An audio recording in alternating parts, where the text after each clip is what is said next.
Hello friends, welcome back to Anvesha channel. आज हम लोग पढ़ेंगे मैला आंचल। ठीक है, इस उपन्यास को, ठीक है, इसके महत्वपूर्ण तथ्यों को, ठीक है, इसके कथानक को, ठीक है, तो सारी महत्वपूर्ण चीज़ों को हम लोग पढ़ेंगे। ठीक है, तो चलिए आज हम लोग मैला आंचल पढ़ते हैं। ठीक है, सबसे पहले इसके रचनाकार, ठीक है, मैला आंचल उपन्यास के रचनाकार फणीश्वर नाथ रेणु है। ठीक है, और इस उपन्यास का प्रकाशन वर्ष 1954 ईस्वी है। ठीक है, प्रकाशक, ठीक है, यहाँ ये कहाँ से प्रकाशित हुआ था? तो राजकमल प्रकाशन, दिल्ली। ठीक है, फिर देखिए ये जो उपन्यास है ये 2 खंडों में विभाजित है। ठीक है, प्रथम खंड में 44 परिच्छेद है। ठीक है, और द्वितीय खंड में 23 परिच्छेद है। ठीक है, परिच्छेद या भाग। ठीक है, तो प्रथम खंड में 44 भाग है और द्वितीय खंड में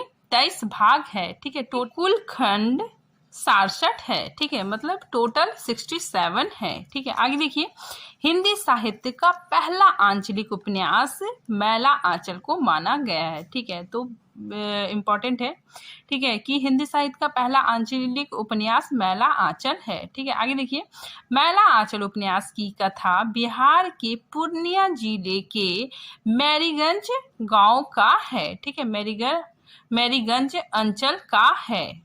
फिर आगे देखिए, मैला आंचल की कथा 2 खंडों में विभक्त है। ठीक है, पहला आजादी मिलने से पूर्व की कथा है। ठीक है, पहले खंड में आजादी मिलने से पूर्व की कथा है और दूसरे खंड में आजादी मिलने के बाद की कथा है। तो देखिए ये काफी इंपॉर्टेंट है। ठीक है, याद रखिएगा कि प्रथम खंड में 44 परिच्छेद है और दूसरे खंड में 23 परिच्छेद है। ठीक है, टोटल 67 है। ठीक है, पूछा गया था एग्जाम में कि मैला आंचल में कुल कितने खंड है? तो 67। ठीक है, आगे देखिए, मैला आंचल की कथा का आरंभ बेहरा चेथड़ू के गिरफ्तार होने की खबर से होती है। ठीक है, इस उपन्यास में पूरा अंचल ही नायक बन गया है। ठीक है, तो इस उपन्यास में जो पूरा अंचल है, ठीक है, वही नायक बन गया है। घटना सूत्र स्वयं ही अपनी कहानी कहते हुए गांव की कहानी बन जाती है। ठीक है, तो घटना सूत्र स्वयं ही अपनी कहानी कहते हुए गांव की कहानी बन जाती है। ठीक है, उपन्यास की भाषा बिम धर्मी और सजीव है। ठीक है, फिर आगे देखिए, मैला आंचल की भाषा शैली आंचलिक है। ठीक है, वेरी वेरी इंपॉर्टेंट है, इसकी जो भाषा शैली है वो आंचलिक है। मैरीगंज नामकरण, ठीक है, मैरीगंज नाम क्यों पड़ा? ठीक है, उसी के बारे में बताया जा रहा है कि मैरीगंज नामकरण नील के व्यापारी डब्ल्यू.जी. मार्टिन, ठीक है, डब्ल्यू.जी. मार्टिन ने अपनी पत्नी मैरी के नाम पर रखा था। ठीक है, फिर देखिए इस उपन्यास की भूमिका, ठीक है, इस उपन्यास की भूमिका बहुत छोटी है। ठीक है, तो हम लोग भूमिका पढ़ते हैं क्योंकि भूमिका से भी प्रश्न आते हैं। ठीक है, तो देखिए और ये भूमिका स्वयं फणीश्वर नाथ रेणु ने लिखा है। ठीक है, तो ये कहते हैं कि यह है मैला आंचल, एक आंचलिक उपन्यास। कथानक है पूर्णिया बिहार राज्य का एक जिला है। इसके एक और है नेपाल, दूसरी और पाकिस्तान और पश्चिम बंगाल है। ठीक है, इंपॉर्टेंट है। आगे देखिए, आगे लेखक कहते हैं कि विभिन्न सीमा रेखाओं से इसकी बनावट मुकम्मल हो जाती है। ठीक है, जब हम दक्षिण में संथाल परगना और पश्चिम में मिथिला की सीमा रेखा खींच देते हैं। मैंने इसके एक हिस्से के एक गांव को पिछड़े गांव का प्रतीक मानकर इस उपन्यास कथा का क्षेत्र बनाया है। आगे देखिए, ये जो पंक्ति है, ठीक है, वेरी वेरी इंपॉर्टेंट है। ठीक है, लेखक कहते हैं कि इसमें फूल भी है, सूल भी, धूल भी है, गुलाब भी, कीचड़ भी है, चंदन भी, सुंदरता भी है, कुरूपता भी। मैं किसी से दामन बचाकर निकल नहीं पाया। ठीक है, वेरी वेरी इंपॉर्टेंट है। ठीक है, ये लाइन भूमिका में है। ठीक है, आगे लेखक कहते हैं कि कथा की सारी अच्छाइयों और बुराइयों के साथ साहित्य की दहलीज पर आ खड़ा हुआ हूँ। ठीक है, इम्पॉर्टेंट है, पूछा जा सकता है कि ये लाइन किस उपन्यास से लिया गया है, तो मैला आंचल। ठीक है, आगे लेखक कहते हैं कि पता नहीं अच्छा किया या बुरा, जो भी हो अपनी निष्ठा में कमी महसूस नहीं करता। ठीक है, तो लेखक बोलते हैं कि अच्छा किया बुरा किया मुझे नहीं पता, ठीक है, लेकिन मैंने अपनी निष्ठा में कमी नहीं किया। ठीक है, फणेश्वर नाथ रेणु। ठीक है, 9 अगस्त 1954। ठीक है, अब देखिए, अब हम लोग सबसे पहले पात्र परिचय देखते हैं। ठीक है, सबसे पहले मुख्य पात्रों को देखते हैं। ठीक है, तो देखिए, डॉक्टर प्रशांत ये उपन्यास का केंद्रीय पात्र है। ठीक है, असल माता पिता अज्ञात है। ठीक है, तो डॉक्टर प्रशांत के असल माता पिता अज्ञात है। उपाध्याय परिवार को एक हांडी के भीतर कोसी नदी में तैरते हुए मिला था। ठीक है, तो जो डॉक्टर प्रशांत है, ठीक है, इनके माता पिता का पता नहीं है। ठीक है, और डॉक्टर प्रशांत, ठीक है, जब पैदा हुए थे, ठीक है, तो उपाध्याय परिवार को एक हांडी के भीतर कोसी नदी में तैरते हुए, ठीक है, मिले थे। फिर आगे देखिए, स्नेहमयी नाम की बंगाली डॉक्टरनी पालन पोषण करती है। ठीक है, तो डॉक्टर प्रशांत का पालन पोषण स्नेहमयी नाम की बंगाली डॉक्टर करती है। ठीक है, आगे देखिए, बनारस हिंदू विश्वविद्यालय के ISC पास करने के बाद पटना मेडिकल कॉलेज में दाखिल लिया। ठीक है, विदेश जाने की स्कॉलरशिप ठुकरा कर, ठीक है, तो डॉक्टर प्रशांत विदेश जाने की स्कॉलरशिप को ठुकरा देते हैं। ठीक है, और पूर्णिया के पूर्वी अंचल में मलेरिया और कालाजार पर शोध करता है। ठीक है, तो इम्पोर्टेंट है। ठीक है, डॉक्टर प्रशांत मलेरिया और कालाजार पर शोध करता है।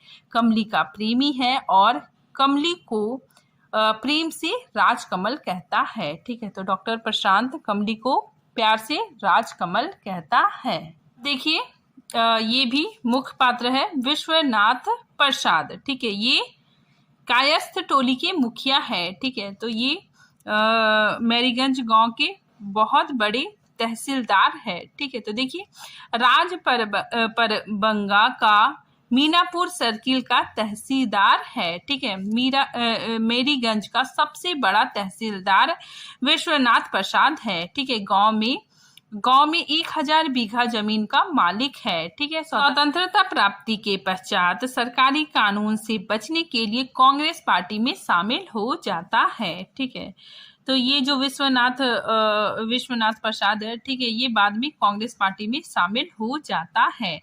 पोलिया टोली, धानुक टोली और कुर्मी टोली पर इसका अधिकार है।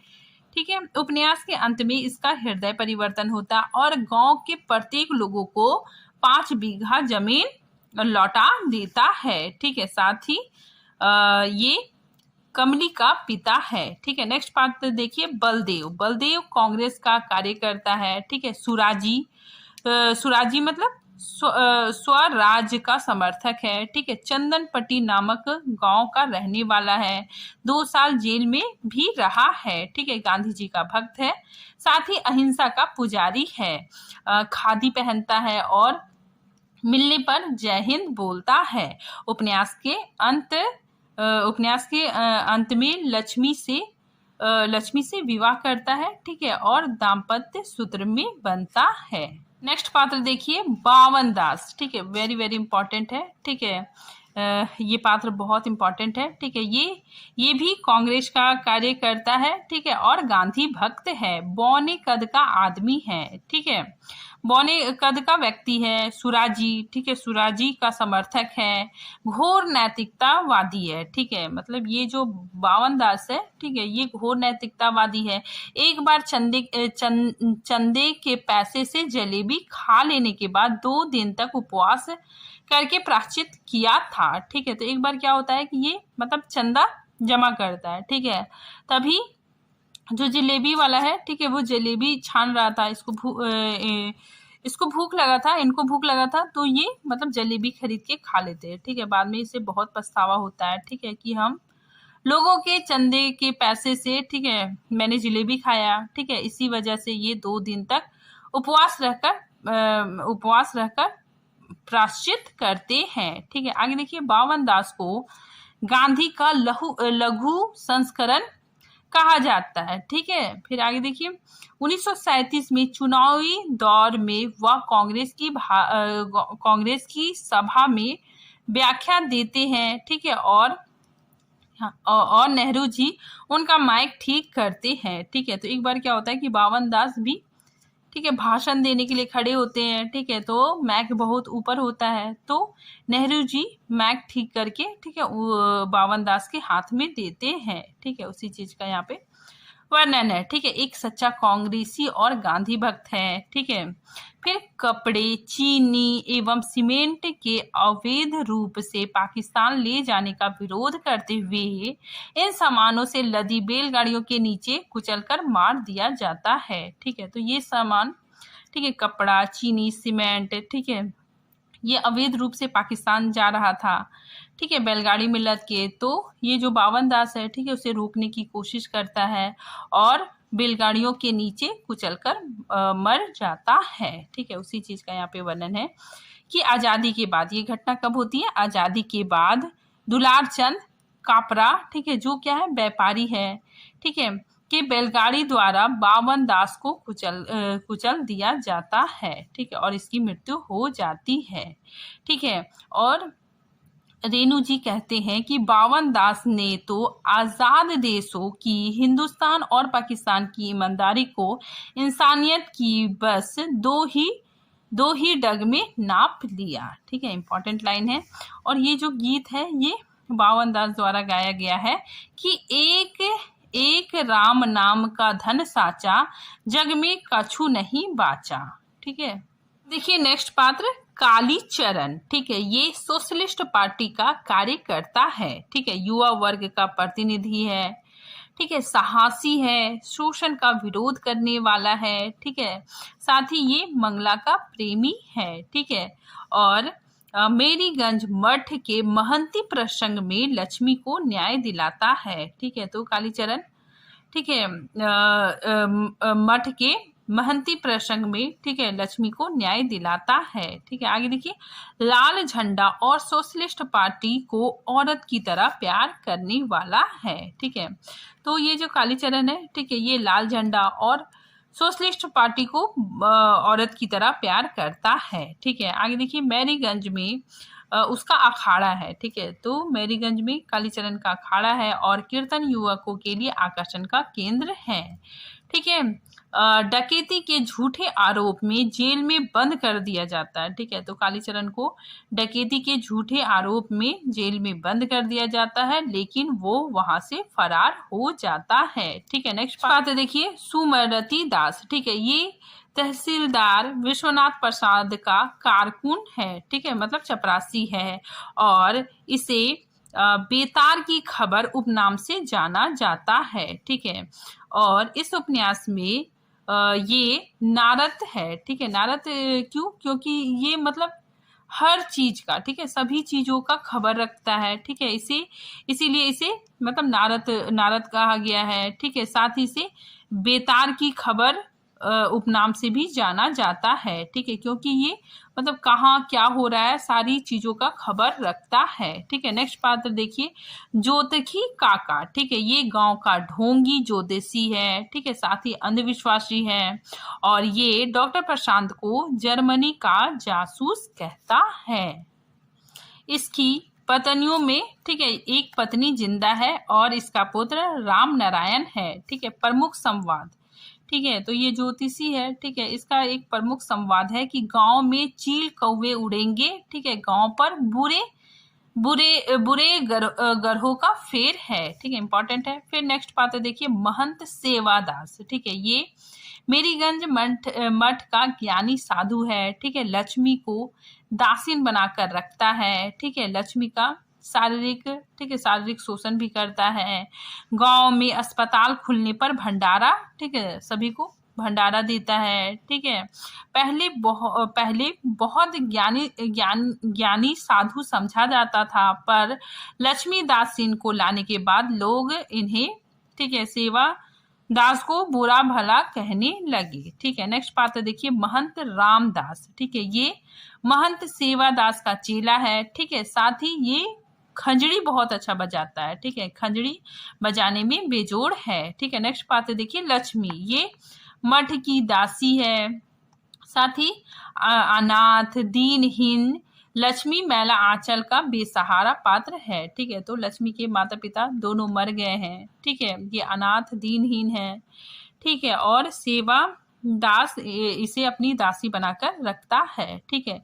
मठ में महंत द्वारा शारीरिक और मानसिक रूप से शोषित है, ठीक है। महंत सेवादास और रामदास की काम पिपाशा का शिकार भी हो जाती है, ठीक है। उपन्यास के अंत में बालदेव से गृहस्थी बसाती है, ठीक है। नेक्स्ट पात्र देखिए कमली, कमली तहसीलदार विश्वनाथ प्रसाद की एकमात्र पुत्री है, ठीक है, डॉक्टर प्रशांत की प्रेमिका है, ठीक है। साथ ही कमली रोज शिव पूजन करती है, किसी अज्ञात बीमारी से ग्रस्त है, ठीक है, जिसका इलाज कराने में ही, ठीक है, जिसका इलाज करवाने में ही डॉक्टर से परिचय होता है, ठीक है। विवाह से पहले ये गर्भवती हो जाती है, ठीक है। नेक्स्ट बात है देखिए ममता, ममता डॉक्टर प्रशांत की सलाह करता है, ठीक है। नेक्स्ट देखिए प्यारू, प्यारू कौन है, डॉक्टर प्रशांत का सहायक या नौकर, ठीक है।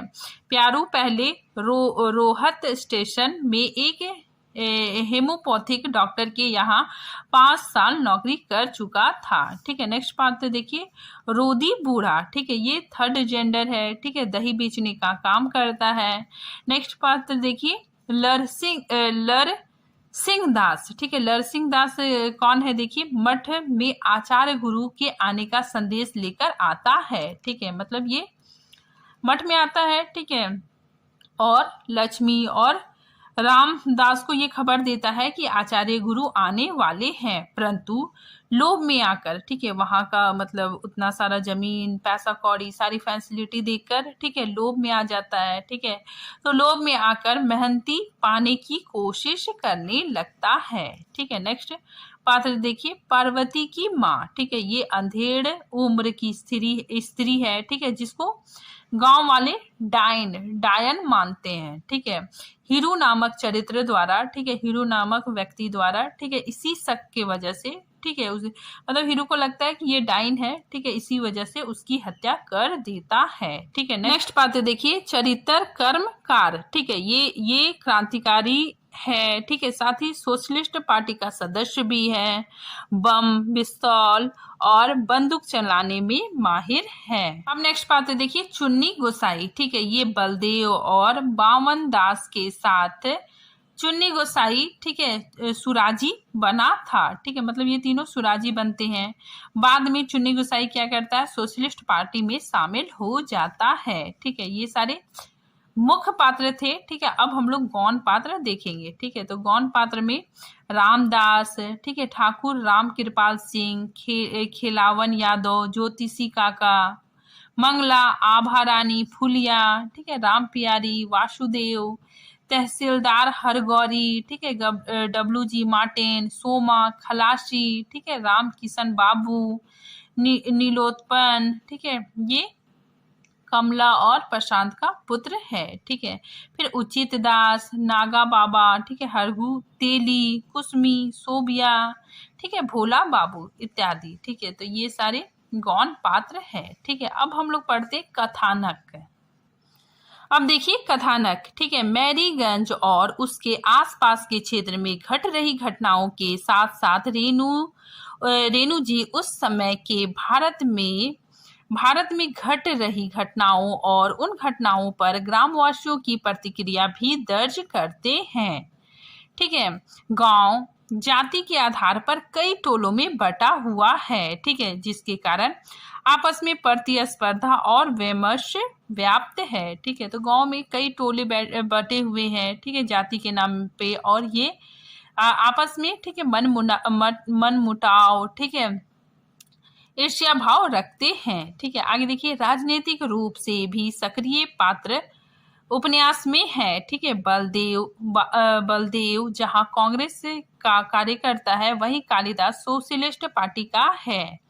देश में राजनीति के अतिरिक्त, ठीक है, गांव की भी अपनी राजनीति भी चलती है, ठीक है। तो यहाँ पे देश की राजनीति तो चलती ही है, ठीक है, उसके अलावा गांव की अपनी राजनीति भी चलती है।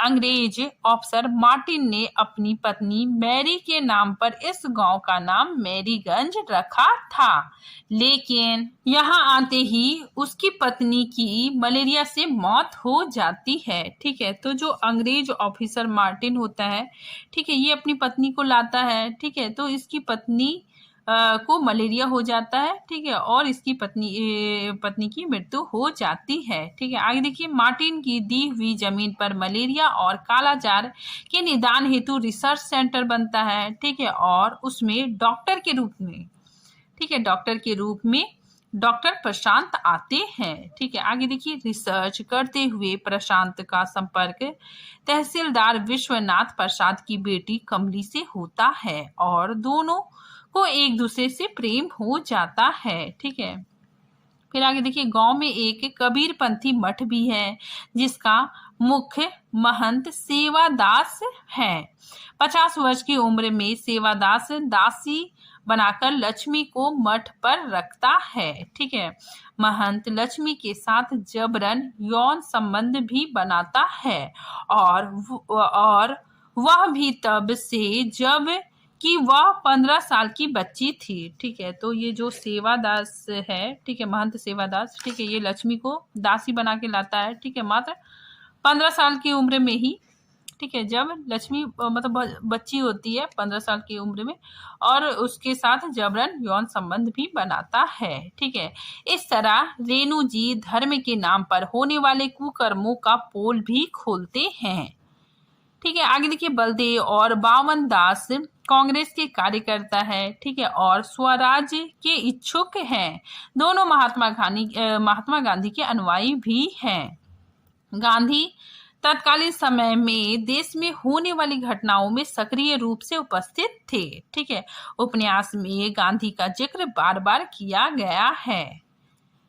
ठीक है, आगे देखिए, गांधी हत्या का जिक्र भी उपन्यास में आया है। ठीक है, तो इम्पोर्टेंट है, गांधी हत्या का जिक्र कब आया है, तो दूसरे खंड के 18 परिच्छेद में गांधी जी की हत्या का जिक्र आया है। ठीक है, तो देखिए, इस उपन्यास में गांधी हत्या का जिक्र भी आया है। ठीक है, रेडियो में हत्या की खबर सुनकर कमली सबको बताती है और यह सुनकर सभी पात्रों की रुलाई फूट पड़ती है। ठीक है, मतलब सभी को जब पता चलता है कि गांधी जी की हत्या हुई है, उनकी मृत्यु हो गई, तो सभी लोग रोने लगते हैं। गांधीवाद से प्रभावित बावन दास स्वतंत्रता के बाद, ठीक है, जब हमारा देश आजाद हो जाता है, ठीक है, तो स्वतंत्रता के बाद चोरी छिपे सीमेंट और चीनी से लदी पाकिस्तान जाती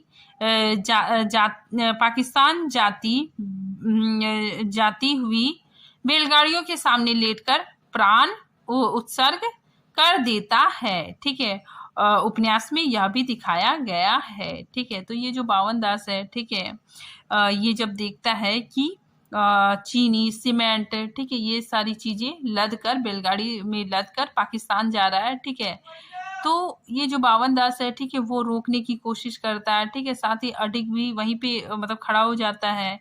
ठीक है, और ये जो बैलगाड़ी है, ठीक है, वो मतलब चलने लगता है। ठीक है, और उसी में कुचलकर इसकी मौत हो जाती, बावन दास की मौत हो जाती है। ठीक है, तो देखिए किस तरह यहाँ पे रेणु जी बताते हैं कि किस तरह आजादी से पहले अनैतिक और अवैध काम करने वाले आजादी के बाद नेता का रूप धारण कर बड़े बड़े पदों पर बैठ जाते हैं। ठीक है, तो इसी चीज को लेखक ने बताया है कि किस तरह आजादी से पहले अनैतिक और अवैध काम करने वाले आजादी के बाद नेता, ठीक है, नेता का छद्म रूप धर कर, ठीक है, नेता बनकर बड़े बड़े पदों पर बैठ जाते हैं। ठीक है, इस तरह यह संपूर्ण उपन्यास छोटी छोटी घटनाओं से मिलकर बना है। कुल मिलाकर अंचल की समस्या का परिचय देते हुए गांव वालों में परस्पर राग द्वेष, छोटे छोटे षड्यंत्र, जातिवाद, अफसरशाही और अवसरवादी राजनीति के दोहरे चरित्र को दिखाते हुए मैला आंचल हमारे सामने प्रस्तुत होता है।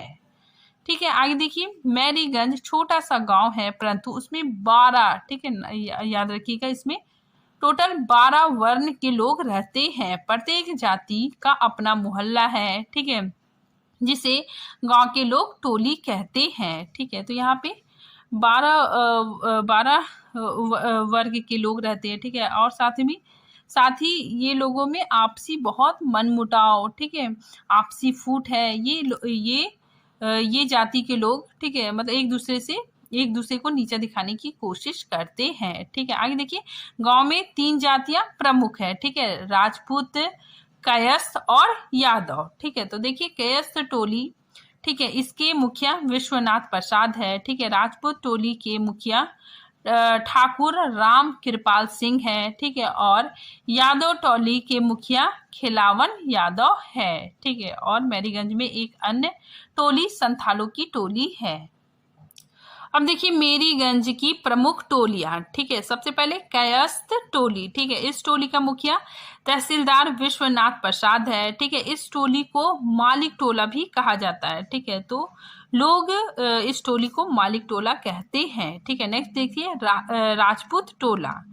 ठीक है, इसमें इस टोला का मुखिया राम कृपाल सिंह है। ठीक है, इस टोला को सिपहिया टोला कहा जाता है। ठीक है, फिर नेक्स्ट देखिए यादव टोला। ठीक है, इस टोला के मुखिया खिलावन यादव है।